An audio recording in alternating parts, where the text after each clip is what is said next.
ऐसे भगवा फहराया जाएगा जैसे आप लोग भगवा फहरा रहे हो। लिखा हुआ संगे शक्ति कलयुगे, कलयुग में जब तक हम साथ में नहीं होंगे तब तक हम कुछ नहीं कर सकते। साथ का मतलब क्या है? आप उदाहरण में देखो, एक उदाहरण देखो, शुक्रवार के दिन लोग एक जगह इकट्ठा होते हैं, आप जानते हो। सब के सब शुक्रवार के दिन कहीं भी रहे लेकिन उस दिन नमाज पढ़ते हैं, उस दिन एक साथ इकट्ठा होते हैं। क्रिश्चियनों में देखो, रविवार के दिन सब इकट्ठा होते हैं चर्च में। आप लोग दो चार सोमवार को, दो चार मंगलवार को इकट्ठे एक दिन नियम बनाओ कि एक दिन हम सब इकट्ठे होकर के मंदिर में दर्शन करने आएंगे। हमारे यहाँ देखो, आजादी के पहले हम सब लोग जितनी भी योजनाएं बनती थी वो मंदिर के अंदर बनती थी। मंदिर के अंदर बैठ करके अंग्रेजों ने तोड़ दिया, खंडित कर दिया कि कोई मंदिर नहीं आएगा। मंदिर किसका केंद्र है? मंदिर आध्यात्म का केंद्र है। हम आध्यात्म के द्वारा, जहां पर हमको सब कुछ प्राप्त हो रहा है, उसी आध्यात्म के द्वारा देश भी है। अगर जो है देश के अंदर स्थिति खराब रहेगी तो आध्यात्मिकता का ज्ञान कहां बांटोगे? बताओ, कहां इसकी चर्चा होगी? सत्संग कौन करेगा? लेकिन उसके लिए हम सबको एक होना पड़ेगा। हम देखो, सबसे बड़ी चीज क्या है? बताया कल आपको ना कि ये मुख है, ये हाथ है, ये पैर है और ये पैर का नीचे का हिस्सा। अगर ये इसमें से कोई भी अंग खराब हुआ तो क्या जो है शरीर पे ही तो असर पड़ेगा। इसलिए सब परमात्मा के बनाए हुए हैं। जातियों में मत बटो, एक रहो हमेशा। जैसे वो लोग कितनी भी वो हो जाए लेकिन वो एक नाम लेते हैं कि हम मुस्लिम हैं, हम ईसाई हैं, वैसे ही हम सब सनातनी हैं। इसका भी संकल्प रखो कि कुछ भी हो जाए हम बटेंगे नहीं, एक रहेंगे। जहां भी रहेंगे, जिस भी जगह रहेंगे, वहां एक रहेंगे। इसलिए क्योंकि देखो, हमारे देश में बार बार आतंकवादियों ने, बार बार दुष्टों ने आक्रमण किया, हमारे देश को बांटने का काम किया। अगर अलग ना करते तो आज हमारा देश इस स्थिति में ना होता। हमारे देश को सोने की चिड़िया कहते हैं। कितने अच्छे अच्छे राजा, लेकिन उनके साथ में गद्दारी करने वाले हमारे आपके साथ के लोग, हमारे ही आपके साथ के लोग जो एक दूसरे को क्या करना चाहते? नीचा दिखाना चाहते। और नीचा अपने आप को दिखा रहे हो, आप किसी और को नीचा नहीं दिखा रहे, अपना नुकसान आप कर रहे हो। अगर देश का विकास होगा, हमारा विकास होगा, तो उससे हम भी तो देश के अंदर आते हैं। लेकिन हम चाहते हैं कि हमारा व्यक्तिगत काम हो, और व्यक्तिगत अपने स्वार्थ के कारण हम लोगों को क्या करते हैं? नहीं, हमारा काम नहीं हुआ इसलिए हम इनको नहीं चाहते।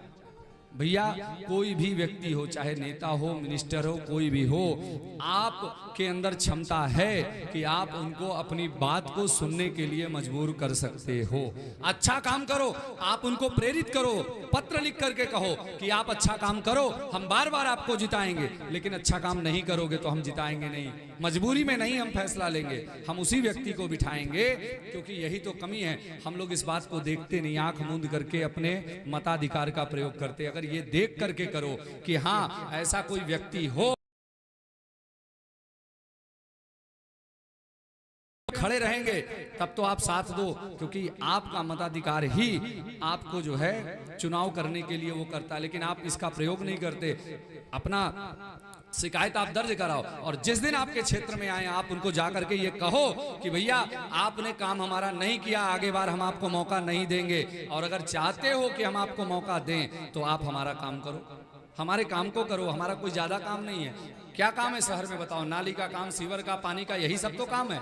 इसके अलावा कौन सा विशेष काम है? कोई विशेष योजना, विशेष काम? वो तो ऊपर से कोई ना कोई योजना आएगी तो होगी, लेकिन इसके लिए आपको स्वयं तैयार होना पड़ेगा। और एक होकर के, एकजुट होकर के, अलग अलग अगर डिवाइड हो गए तो बड़े आराम से आपको बांटा जा सकता है। आने वाला समय बहुत खतरनाक है, इसलिए अभी से एक हो जाओ। जैसे एक परिवार में 4 भाई अलग अलग हैं तो उनको कोई भी आपस में मार सकता है, और अगर चारों एक हैं तो किसी की हिम्मत नहीं कि उनकी तरफ आंख उठा सके। इसलिए भैया एक बात कहना है, अभी ये लोग जो भजन गा रहे थे कि हम जो राम को लाए हैं राम को लाएंगे, तो ये भूल जाओ यहाँ की हमारे देश के लोग इतने गद्दार हैं।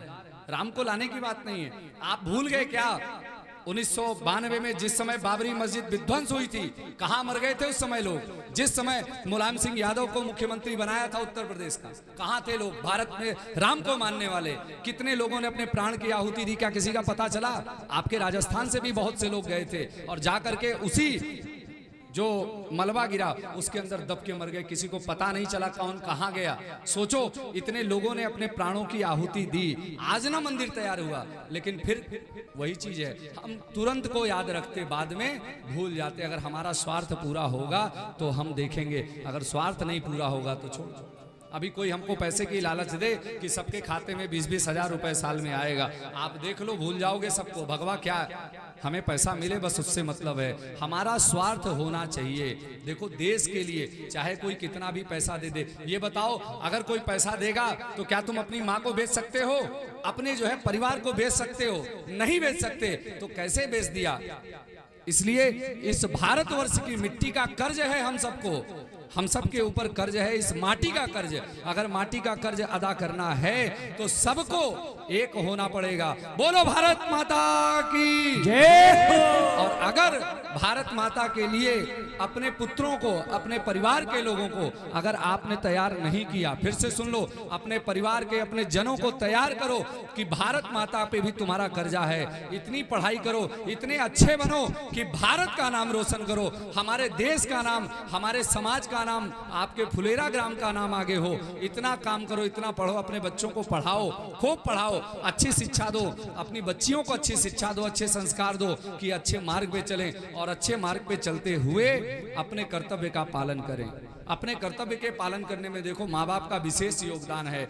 आप बच्चों को कहो कि तुम धर्म पे चलो, अधर्म का पालन मत करो, गलत मार्ग पे मत चलो, मांस मदिरा का सेवन मत करो, अच्छे लोगों का संग करो, और जान लो जिसके बच्चे अच्छे मार्ग पे चलेंगे उसके घर में कभी भी दरिद्रता नहीं आ सकती। और गलत मार्ग पे चलोगे, गलत काम करोगे तो कितनी भी ऊंचाई पे चले जाओ, एक दिन नीचे गिरना ही पड़ेगा। भागवत सुनते सुनते ये भाव हमारे मन में आ जाए कि अब हम अपने राष्ट्र के लिए भी जागृत करो लोगों को कि हमारा कर्तव्य हमारे राष्ट्र के प्रति है। कोई देखे या न देखे, लेकिन हमारा कर्तव्य क्या होता है बताओ। महाराणा प्रताप क्या जरूरत थी उनको लड़ने की, जाकर के मिल जाते अकबर से, लेकिन नहीं, सूखी घास की रोटियां खा लिया, लेकिन आधीनता स्वीकार नहीं की। सोचो, आधीनता नहीं स्वीकार की, वो महाराणा प्रताप आज अमर हैं, लोगों के दिलों में आज भी जिंदा हैं राणा प्रताप। क्यों? क्योंकि उन्होंने अपने देश के लिए, अपने जाति के लिए युद्ध किया। और आज हम जातियों में ही बटे हैं, आपस में लड़ रहे हैं। आपस में प्रेम करो, एक दूसरे से प्रेम करके, और आपस में मिलजुल करके रहो, कहीं भी रहो, एकजुट होकर के आप काम करोगे। अभी आपको हमने यही चीज बताई कि सब लोग मिल करके अगर रहोगे तो धर्म का काम बहुत अच्छे से होगा। इसलिए एक बार आप अपने मन में ये भी संकल्प लो कि हमें भारतवर्ष के लिए भी कुछ करना है, क्योंकि हमने, इस माटी ने पैदा किया, इस धरती ने हमें पैदा किया है, इस धरती का हम सब पे कुछ न कुछ कर्ज है। और वो कर्ज तभी पूरा होगा जब हम अपने बालकों को सही शिक्षा देंगे। कहीं भी रहें, लेकिन भारत के प्रति, उनके प्रति क्या होना चाहिए, देश का भी हमारे लिए कुछ कर्तव्य है। खूब पढ़ाओ, खूब पैसे कमाओ, लेकिन भारत के लिए जब जरूरत पड़े तो सब आगे आकर के खड़े हो। बोलो वृंदावन बिहारी लाल की।